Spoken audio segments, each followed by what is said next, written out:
안녕하세요. 더 예쁜 의원의 박지선 원장입니다. 오늘은 피부가 깨끗하고 건강했으면 하는데 일상생활 속에서 하는 작은 습관들로 인해서 트러블이 생기면서 피부를 망치고 있는 습관들이 있습니다. 그래서 일상 속 작은 습관들이 어떻게 피부를 망치고 있는지 그런 거에 대해서 설명을 드리려고 합니다. 자, 그럼 지금부터 시작할게요. 첫 번째, 세안을 할 때 조금 더 깨끗하게 하고 싶다고 하셔가지고 너무 강한 폼 클렌저를 사용하신다든지 아니면 너무 뜨거운 물로 사용을 하시는 분들이 계십니다. 이렇게 강하게 뜨거운 물로 사용을 하게 되면 피부 장벽을 손상을 입히게 되는데요. 얘네들이 계속 쌓이게 되다 보면 피부가 건조해지고 민감해지면서 피부 질환까지 유발을 할 수가 있습니다. 피부 장벽을 보호하기 위해서는 미온수로 세정을 하시는 것을 추천드리고 너무 빡빡 문대는 것은 좀 피해 주시는 게 좋으시고 약산성의 클렌저를 사용하셔가지고 부드럽게 세안을 하시는 것을 권장드립니다.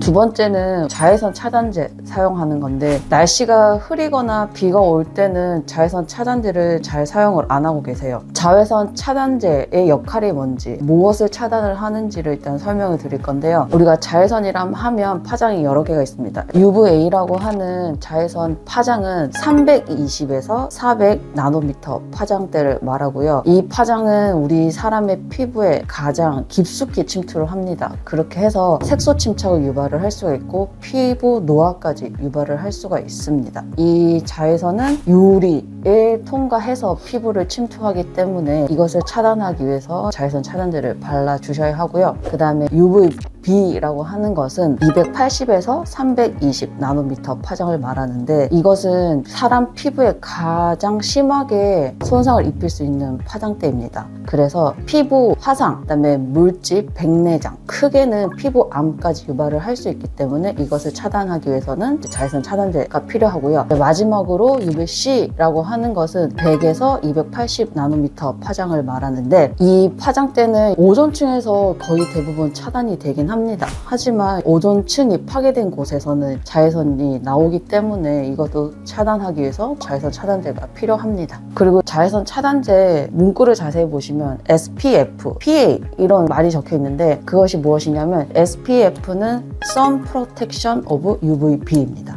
PA는 Protection Grade of UVA, 자외선 A랑 B를 어떻게 차단해 주냐인데 SPF는 숫자로 표기가 돼 있어요. 15 이렇게 표기가 돼 있는데 이것은 햇빛의 노출 시간을 15배 정도 늘려준다. 일상생활 하실 때는 SPF 30 이상을 쓰시는 것을 추천드리고 만약에 내가 밖에 야외 활동을 조금 오래 해야 되겠다 하시면 50 이상을 사용하시는 것을 추천드립니다. PA는 플러스로 표기가 돼 있어요. 플러스가 많을수록 차단이 잘 된다는 것을 의미를 하기 때문에 문구를 잘 보시고 사용을 하시는 것을 추천드리고 해가 있거나 없거나 낮에는 꼭 자외선 차단제를 사용을 하시는 것을 추천드립니다.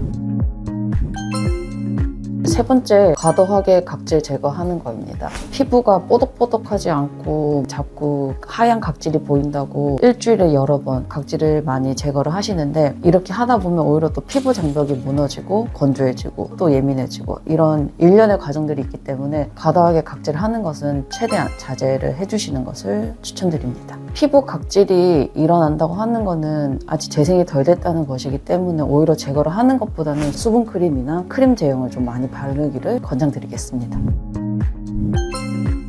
네 번째는 얼굴에 손을 갖다 대는 행동인데요. 우리가 모르게 얼굴에 뭐가 났거나 간지럽거나 하면 자꾸 손을 대게 됩니다. 저 또한 그렇기도 하고요. 그리고 이제 턱을 갠다든지 이런 행동들이 손에는 생각보다 균이 많이 있기 때문에 얼굴에 트러블을 더 많이 유발을 할 수가 있습니다. 그래서 어렵겠지만 조금만 인지를 하시고 최대한 손을 얼굴에 안 갖다 대는 것을 권장드리겠습니다. 그렇게 해서 이 트러블 유발하는 것을 조금 줄여나갈 수도 있지 않을까 생각합니다.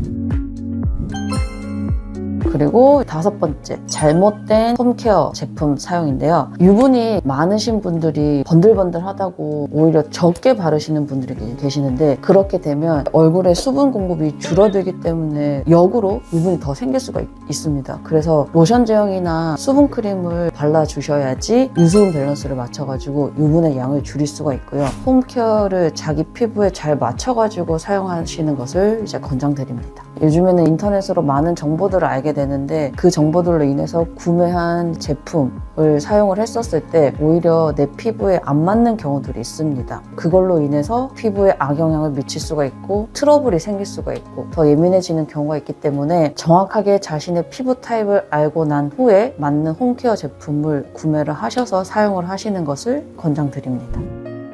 오늘은 우리가 무심코 지나칠 수 있는 일상 속의 작은 습관들로 인해서 피부를 망치는 이런 습관들에 대해서 알아봤고 해결책에 대해서도 알아봤습니다. 일상에서 작은 습관들만 바꿔도 피부 건강이 많이 달라질 수 있습니다. 그래서 혹시나 더 궁금한 점이 있으시다면 아래 댓글로 문의해 주시면 감사하겠습니다. 아름다움은 건강하게, 건강한 아름다움에 더 예쁜 의원의 박지선 원장이었습니다. 더 예쁜 생각만 하는 하루 되세요. 감사합니다.